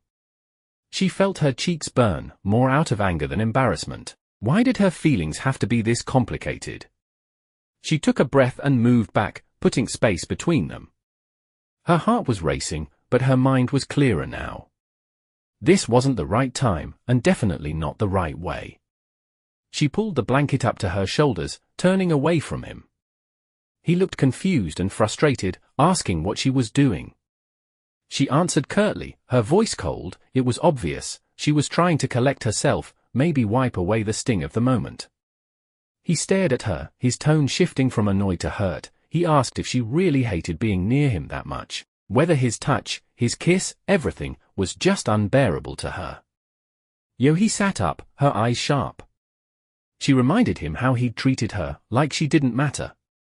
Like she was just there. He admitted it. Said he hadn't thought it through, that he acted carelessly. But even in that recklessness, he insisted he held back. Not out of decency, but fear, afraid she'd cry, afraid she'd leave and never come back. Her voice trembled with anger. She said it made her sick. That the way he treated her was so cold, it gave her chills. Jae-gyum lowered his head, muttering something about how other women didn't seem to mind staying for shallow reasons, at least for physical comfort. But she couldn't even give him that. And somehow, that hurt more than he expected. She told him to leave, her voice firm and low. She didn't want to see him anymore. He stood there for a moment, shoulders slouched, the weight of the night settling on him. Coming to her like this, after drinking, he knew how pathetic he must have looked. A mess with feelings too big for his own good. If she found him disgusting, he figured he'd earned it. He admitted to being the one in the wrong, fully, completely. He'd been reckless, impatient, a walking red flag, but that one line, her saying she hated it so much it gave her chills, that hit him deeper than he expected. As he turned to leave, he thought to himself that those words were probably the harshest she'd ever thrown at him. Still, he told her to go ahead, hate him if she wanted. While walking out, he kept quiet, but his thoughts were a storm. He wanted to apologize for treating her like an afterthought, for pushing too hard. But the words never made it out. What was worse, he didn't even regret it. Not entirely. And that frustrated him more than anything else. Why was everything with her always this complicated? It had been nearly a week since Kim Yeo-hee last spoke a single word to Jae-gyum. Honestly, she just wanted things to go back to how they were, simple, safe, less emotionally exhausting. But every time she closed her eyes, that night replayed itself in full, like her brain had it on loop just to mess with her. It wasn't something she could just shake off, no matter how badly she wanted to. And to make matters worse, that night wasn't the only thing haunting her. Life really seemed to be taking turns poking at every sore spot she had. Kim Yeo-hee's mom announced she was moving in with Dong Minute and told her to start packing. Yeo-hee didn't hesitate, she said she was moving out. If her mom wanted to play house in that rundown place, she was free to do so. Her mom snapped at her tone, but Yeo-hee wasn't in the mood to sugarcoat anything. In fact, she was holding back more than she wanted to. Even after hearing the news, she couldn't believe her mom expected her to just smile and nod. The argument, which started from her mom's one-sided decision, fizzled out with no real resolution, just a whole lot of silence and tension thick enough to slice with a butter knife. Kim Yeo-hee felt like she couldn't breathe. Everything around her felt too tight, too loud. If she left the house like this, what would that mean for her and Jae-gyum? Would that be it? Game over? Baek Hyun-oh flinched the moment he saw her, quickly tossing his cigarette to the ground and stomping it out like he was hiding evidence.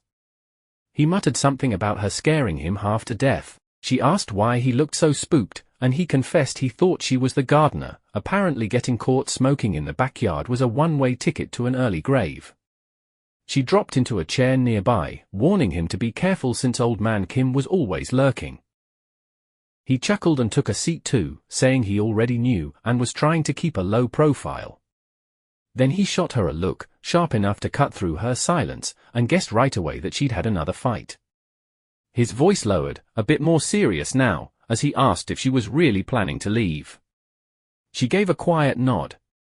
Yeah, she was really leaving. In her mind, the numbers wouldn't stop spinning. Tuition for this semester was already covered thanks to Jae-gyum's parents, but after that?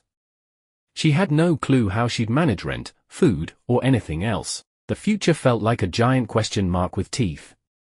Baek Hyun-oh asked if Jae-gyum knew, and she shook her head. Even if he did, it wouldn't magically solve anything. She had to go, no matter what. He raised a brow, and it clicked for him. No wonder Jae-gyum had been dragging himself around like a wet mop lately. Trying to sound casual, he asked what happened between the two of them. But the truth was, it wasn't really a fight. Not the shouting, door-slamming kind. It was more like an emotional fender bender, no major damage, but just enough to leave a dent in both of them. She figured if she sent one message, just one, Jae-gyum would probably show up in record time ready to apologize. But she couldn't even type the words. Her fingers wouldn't move. She mumbled that she didn't know. Her thoughts spiraled back to that night with Jae-gyum. It hadn't been romantic, and if she was honest, it hadn't been completely mutual either. But what scared her most was how much she'd liked it. The realization made her uneasy, like she'd lose control and agree to anything he asked, just to stay close to him. She hadn't realized how complicated and messy her feelings had become. It wasn't love in a cute, innocent way. It was tangled, confusing, and made her feel like something inside her was broken. Baek Hyun-oh broke the silence, casually asking if she needed help finding a place. She blinked, surprised. He explained that he had an office-tel in Jamsil, a random gift from his cousin that he rarely used. The location wasn't great, but it was available, and she was welcome to stay there if she wanted. His offer caught her off guard. She hesitated, shaking her head. The offer was too much, and she didn't even have enough for a deposit. He dismissed her concerns, telling her not to worry about it, suggesting she think of it as moving in comfortably between friends. She considered it, feeling that moving out would show her mom she wasn't accepting her getting back together with that man, and agreed but insisted on paying rent. He smirked, offering a ridiculously low amount. She couldn't believe it, questioning how that could possibly be a reasonable rent. He stood up, unfazed, and seemed to brush it all off. She then pointed out the bigger issue: if she moved in, where would he stay? Surely, he wasn't planning on living at Jae-gyum's forever. He seemed unbothered, telling her not to worry about his housing situation and to think it over before deciding. He thought to himself, if Kim Yeo-hee moved into the office-tel, it wouldn't be long before she let her guard down. That would be a win for him. She asked why he was being so nice to her, and he responded with a smirk, saying he hadn't really done anything nice yet, not at all. In her mind, Kim Yeo-hee figured that moving into Baek Hyun's office-tel was probably the best option. Baek Hyun had mentioned he was planning to move back to his family's house, so they wouldn't see each other much anyway. If she saved up for a few months, she could move out. There was no point in overthinking it. She needed to start packing. The suitcase was probably in the storage room on the first floor, right? As she was about to head down, Lee Jae-gyum called out to her, commenting on how nice it must be to ignore people. She rolled her eyes, muttering to herself that she should have waited a bit longer before coming out. She didn't want him to know she was planning to leave just yet. He'd find out soon enough, but telling him now would only cause trouble. She decided to take a walk around the backyard. Once he fell asleep, she'd sneak back and pack in peace. He asked if she was planning to never talk to him again, noticing she had walked past him without a word. She shrugged, saying she didn't really care if he didn't. He found it odd, replying that it would be nice if she truly was fine with it. She snapped back, saying, well, if you're going to mock people like that. He just shook his head, saying he found it fascinating how easily she could act so indifferent. She thought to herself, honestly, she was in so much pain that she almost wanted to forgive Lee Jae-gyum right then and there. These messy emotions, was it really love? She hated how carelessly he treated her feelings, but still, her heart raced every time she thought about him. Was this love? Or was it just him, confusing his long-held feelings with habit? What if he was just as lost as she was? She turned around and left. He called out to her, mentioning his birthday coming up and how he wouldn't ask for a gift or anything special. He just wanted her to talk to him like they used to, even if it was only half-heartedly. He leaned his head on her shoulder, feeling a mix of frustration and something else, as if something inside him was burning. She thought to herself, her heart still unsettled, rejecting Lee Jae-gyum's apology. That night, she dreamt of the early autumn when she first arrived at the mansion at 19. The memory of that time came flooding back, walking into the mansion, seeing Lee Jae-gyum for the first time. She remembered thinking, he's really good looking. He glanced at her with a casual hi. She simply replied, yes, hi.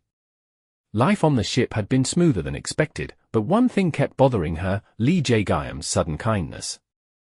He had been unusually attentive, suggesting things like ordering food together, even bringing up tutoring sessions. She found it strange. His sudden change in behavior felt off, like he was trying too hard. It made her uneasy, especially since it didn't seem like the Jae-gyum she knew. She thought about it for a moment.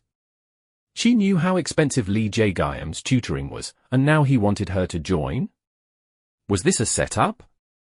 She was starting to feel that something was off with his sudden kindness. Then, without warning, he casually asked if she liked him. She stared at him, surprised. He seemed amused, calling her dense for not picking up on his feelings. He added that he'd have to be even more obvious from now on. She couldn't help but think to herself, what kind of confession was this? And if anyone found out, she'd be out of the house for sure. She still had to pay off her debt, so she had to keep her emotions hidden, no matter what. But despite all her resolve, Lee Jae-gyum seemed to keep pushing the feelings she had barely managed to suppress. If you're eager for the next chapter, drop a comment expressing your interest in a part 3. Don't forget to subscribe and hit the notification bell to stay updated. Until next time, ciao.